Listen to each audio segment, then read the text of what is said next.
नमस्कार स्टूडेंट्स, आपका अपने चैनल पे स्वागत और अभिनंदन है। आज हम भारत के पड़ोसी देश इंडियन नाइबर कंट्रीज पड़ोसी देशों को समझेंगे। जो बच्चे अभी बिगनर्स हैं, जो भारत की जियोग्राफी को समझने का प्रयास कर रहे हैं, उन बच्चों के लिए ये बहुत उपयोगी साबित होने वाला है। यहाँ से आपको काफ़ी सीखने को मिलेगा और एक आसान ट्रिक के माध्यम से ये कंटेंट आपके लिए तैयार किया गया है। तो भारत के पड़ोसी देशों के लिए अपनी आसान ट्रिक क्या होगी, कौन कौन से राज्य हैं जो भारत के पड़ोसी देशों से उनकी सीमा लगती है, सबसे लंबी सीमा किस राज्य की लगती है, किस देश की भारत के साथ सबसे लंबी सीमा लगती है, कौन से वो देश हैं जिनकी सीमा भारत के राज्यों से लगती है। सबसे पहले हम भारत के मैप में चलते हैं और मैप के माध्यम से समझेंगे और एक आसान ट्रिक के माध्यम से समझेंगे। तो ये जो कंटेंट है भारत के पड़ोसी देशों का, भारत की जो स्थिति है एशिया महाद्वीप में, वो दक्षिणी एशिया का सबसे बड़ा देश है। तो इसको सबसे पहले हम मैप के माध्यम से देखेंगे।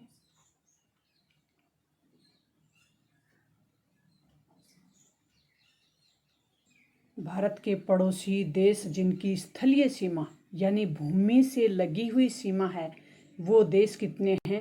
तो 7 देश हैं भारत के, जो भारत की भूमि से लगे हुए देश हैं। और इस मैप के माध्यम से आप उन देशों को देख पाएंगे। ये भारत का पड़ोसी देश जो कि भारत के पश्चिम में स्थित है। तो दिशा का ज्ञान तो मुझे ध्यान आपको होगा। ऊपर उत्तर है तो नीचे दक्षिण है, इधर पूर्व है तो ये पश्चिम है। तो ये पश्चिम में स्थित पाकिस्तान है, भारत का पड़ोसी देश। ये बिल्कुल थोड़ी सी सीमा जो कि पाक अधिकृत क्षेत्र है और भारत का क्षेत्र है, वो उससे लगने वाला एक देश है अफगानिस्तान। तीसरा जो पड़ोसी देश है भारत का वो है नेपाल। चौथा जो पड़ोसी देश है वो है भूटान और 5वां है म्यांमार और 6ठा है बांग्लादेश और ये 7वां जो देश है यह है चीन। तो इन 7 देशों की भूमि भारत की भूमि से लगती है। तो स्थलीय सीमा कहने का मतलब स्थलीय सीमा से लगे हुए 7 पड़ोसी देश हैं, वो उनकी हम बात करेंगे। भारत से 2 पड़ोसी देश जो लगते हैं, श्रीलंका और मालदीव, लेकिन इनकी जो सीमा है वो स्थलीय नहीं है, जल सीमा से जुड़े हुए देश हैं। ये आप बिल्कुल क्लियर रखें। ये बंगाल की खाड़ी है, अरब सागर है। भारत के मैप को मैंने बड़े ही सरल तरीके से, बड़े ही सरल और सहज भाव से सिखाने का प्रयास किया है। मुझे उम्मीद है कि उस वीडियो को अगर आपने 2 बार देख लिया तो कभी भी आपको दोबारा भारत के मैप को ज़्यादा अगर ना भी आप देख पाएँ तो भी उसको बहुत कुछ कर पाएंगे कि कौन सा राज्य है, कहाँ पे स्थित है। आज हम भारत के पड़ोसी देशों को कर रहे हैं। तो पड़ोसी देशों में हमने देख लिया पाकिस्तान, अफगानिस्तान, चीन, नेपाल, भूटान, म्यांमार और बांग्लादेश। अब इनको राज्यों की सीमा जो लगती है वहाँ से इनको देखने का प्रयास करेंगे। ये बिल्कुल ऑथेंटिक कंटेंट है और ये कोई मन मर्जी से बनाया हुआ कंटेंट नहीं है, एनसीईआरटी का कंटेंट है। एनसीईआरटी को समझने का और एनसीईआरटी को का जो बेस है वो हम मजबूत करने का प्रयास कर रहे हैं। फिर आप कोई भी कंपटीशन दो, आप बिगनर्स हैं, आप अभी शुरू ही कर रहे हैं, तो भी आपको बहुत कुछ सीखने को मिलेगा। आप सीख चुके हैं तो भी आपको बहुत कुछ सीखने को यहाँ मिलेगा। तो मेरा प्रयास ये रहेगा कि मैं आपको एनसीईआरटी कैसे पढ़ें और क्यों पढ़ें, ये कहाँ उपयोगी होगी जब हमें यूपीएससी, आरएस जैसे एग्ज़ाम देते हैं, बड़ी प्रशासनिक और धार्मिक जॉब है। इन जॉब के लिए जब हम एनसीईआरटी पढ़ने का हमें सजेशन मिलता है, हमें सुझाव मिलता है, वो उनको पढ़ना ही पड़ता है हमारा देश मजबूत करने के लिए। तो भारत का कोई भी ऐसा कंपटीशन नहीं है जहाँ हम एनसीईआरटी को बिना पढ़े और अपना कंपटीशन क्लियर कर लें। क्योंकि आज के बच्चों की पीड़ा यही है, वो यही कहते हैं कि सिलेक्शन होता नहीं है। तो पढ़ने का जो तरीका है वो हमारा सही नहीं है, उसको थोड़ा सही कर लें। भारत के उत्तर में लद्दाख और ये जम्मू कश्मीर, ये 2019 में केंद्र शासित प्रदेश बना दिया है इनको। पहले जम्मू कश्मीर एक राज्य हुआ करता था, अब ये 2019 में केंद्र शासित प्रदेश बन गए हैं। तो यहाँ हमने देखा था अफगानिस्तान की सीमा लगती थी, तो किसकी लगेगी?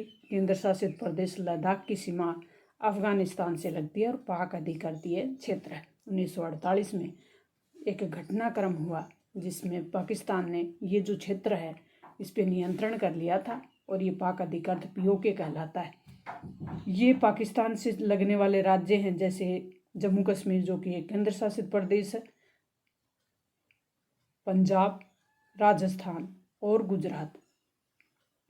अब हम इधर चलेंगे तो चीन से लगने वाले राज्य देख लेते हैं। पहले भारत के केंद्र शासित प्रदेश लद्दाख लगता है चीन से।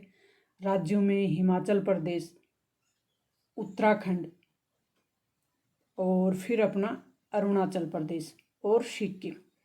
अब सिक्किम में आप देखना कितने दूसरे देशों से, पड़ोसी देशों से लगता है।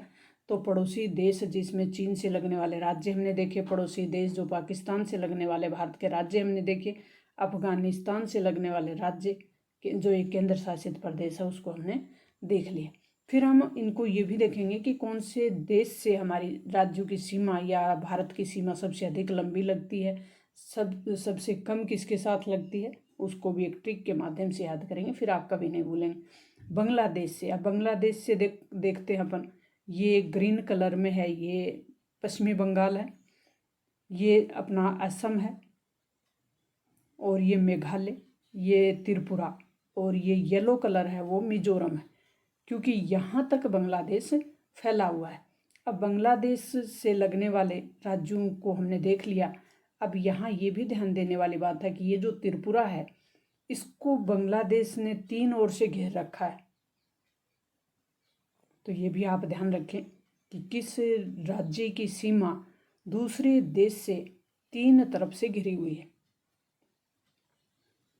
दूसरा जो पड़ोसी देश है म्यांमार, और ये म्यांमार है। म्यांमार से लगने वाली भारत के राज्य हैं वो है नागालैंड, मणिपुर, मिजोरम और ये अरुणाचल प्रदेश। अब हम देखेंगे नेपाल से लगने वाले राज्य, जिसमें उत्तर प्रदेश, उत्तराखंड, ये उत्तराखंड, उत्तर प्रदेश, बिहार और सिक्किम और पश्चिमी बंगाल। भूटान से पश्चिमी बंगाल, सिक्किम, अरुणाचल प्रदेश और असम। ये भूटान है, ये नेपाल है। तो मैप के माध्यम से आपने देखने का प्रयास किया। हम अब ट्रिक के माध्यम से समझने का प्रयास करेंगे और बड़ी ही आसानी से इसको समझ लेंगे। अब एक आसान ट्रिक के माध्यम से हम समझेंगे कि भारत से लगने वाले पड़ोसी देश हैं वो कितने हैं। 7 जो कि भूमि से लगे हुए स्थलीय सीमा 7 देशों की लगती है भारत से, और ये नाइबर कंट्रीज कहलाती हैं अंग्रेजी में बोले तो अपन। बीबीसी में नाम पाना है, बीबीसी एक चैनल है, बीबीसी में नाम पाना है। तो बी से बांग्लादेश, बी से भूटान, बी से भय बनता है, सी से चाइना, एम से म्यांमार, एन से नेपाल, पी से पाकिस्तान और ए से अफगानिस्तान। अब इसमें ये जो अपनी ट्रिक है इसमें सबसे बड़ा जो पड़ोसी देश है जिसकी सीमा सबसे ज़्यादा लगती है वह है बांग्लादेश, सबसे कम लगती है वह है अफगानिस्तान, जो सबसे पहले है और सबसे बाद में। तो सबसे ज़्यादा सीमा लगने वाला जो पड़ोसी देश है वह है बांग्लादेश, उसकी भी बात करेंगे। तो बीबीसी में नाम पाना है। बांग्लादेश की सीमा से लगने वाले राज्य, सबसे लंबी सीमा लगती है बांग्लादेश की, और सीमा कितनी लगती है? 4096 किलोमीटर है वो सीमा लगती है। तो पश्चिमी बंगाल हमने ऊपर देखा था, असम, मेघालय, मिजोरम और त्रिपुरा। नेपाल से सीमा लगने वाले राज्य हैं बिहार, उत्तर प्रदेश, उत्तराखंड, पश्चिमी बंगाल और सिक्किम। भूटान सीमा से लगने वाले भारत के राज्य हैं असम, अरुणाचल प्रदेश, पश्चिमी बंगाल और सिक्किम। कितने राज्य हैं? 4 राज्य हैं। चीन से लगने वाली जो भारत की सीमा है वो है 3488 किलोमीटर, यानी बांग्लादेश के बाद जो सीमावर्ती जो अपने भारत का पड़ोसी देश है वो चीन है, जिसकी सीमा सबसे ज़्यादा भारत से लगती है। और राज्य कितने हैं? हिमाचल प्रदेश, उत्तराखंड, सिक्किम, अरुणाचल प्रदेश और एक केंद्र शासित प्रदेश है लद्दाख। पाकिस्तान की सीमा से लगने वाले भारत के राज्य हैं पंजाब, राजस्थान, गुजरात, लद्दाख और जम्मू कश्मीर। ये दोनों केंद्र शासित प्रदेश हैं जो कि हमने ऊपर बात की थी। तो पंजाब, राजस्थान और गुजरात। म्यांमार से लगने वाली सीमा, भारत का पड़ोसी देश, और इससे अरुणाचल प्रदेश भारत का राज्य है, उसकी सीमा लगती है। नागालैंड, मणिपुर और मिजोरम। अफगानिस्तान से एक केंद्र शासित प्रदेश है लद्दाख, उसकी सीमा लगती है। ये तो 7 पड़ोसी राज्य जो स्थलीय सीमा से भारत के जुड़े हुए हैं। उनकी बात हमने की तो सबसे ज़्यादा किसकी सीमा जुड़ी हुई है, सबसे कम किसकी सीमा लगती है। ये अपने 6th क्लास से लेकर 9th क्लास तक ये सीमावर्ती राज्य और इनके बारे में जो कंटेंट है उसको हम NCERT बुक में बड़े ही आसानी से समझने का प्रयास करेंगे। ये कंटेंट मेरे द्वारा तैयार किया गया और इस ट्रिक को, ताकि इस ट्रिक के माध्यम से हम याद कर सकें, क्योंकि जब हम चैप्टर पढ़ते हैं तो वो बहुत लंबा हो जाता है और ये आसान से आप इसको पढ़ने के बाद भारत के बारे में जियोग्राफिक रूप से आप पढ़ेंगे तो बड़ा आसान हो जाएगा। तो मिलते हैं नेक्स्ट और महत्वपूर्ण जानकारी के साथ। तब तक थैंक्स, ऑल दी बेस्ट। आप किसी भी कंपटीशन की तैयारी कर रहे हो, राजस्थान जीके के ऑथेंटिक कंटेंट डाला हुआ है और ये जो मैं प्रयास कर रही हूँ ये NCERT को समझें, NCERT को सीखें। NCERT बड़ी सरल है, लेकिन इसको समझेंगे नहीं तो हम कोई कंपटीशन भी फाइट नहीं कर पाएंगे और बड़ी मुश्किल होगा जीके को तैयार करने में। तो आप बढ़ते हैं इस प्रयास में कि NCERT को सीखें, NCERT को समझें। Thanks, all the best.